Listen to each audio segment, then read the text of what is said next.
When I think about Mischief sparking real social change, I think about the Montgomery bus boycott. Not just Rosa Parks refusing to give up her seat, though that moment mattered, but what happened afterward. The mischief wasn't loud, it was strategic, patient, and honestly brilliant. For over a year, black residents in Montgomery organized carpools, walked miles to work, and found every creative way possible to survive without public buses. They flipped the entire system that was built to control and limit them. They turned inconvenience into resistance. They showed that sometimes the most powerful kind of mischief isn't rebellion for rebellion's sake. It's choosing to break the rules that were never fair to begin with. And what's powerful to me is that it wasn't about one huge act. It was about thousands of small ones.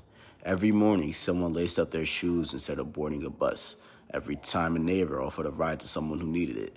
Those quiet, daily choices forced the city to confront this injustice, not because the people begged for change, but because they demanded it with their actions. And honestly, that's the part I connect to the most.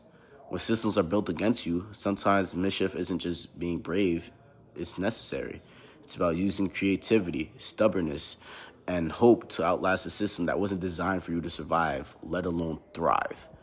And that spirit of creative resistance shapes how I see change today. Societal transformation doesn't always start with a big speech or a protest headline. Sometimes it starts with a quiet decision to say, I deserve better, and then another one, and another, until the system has no choice but to listen.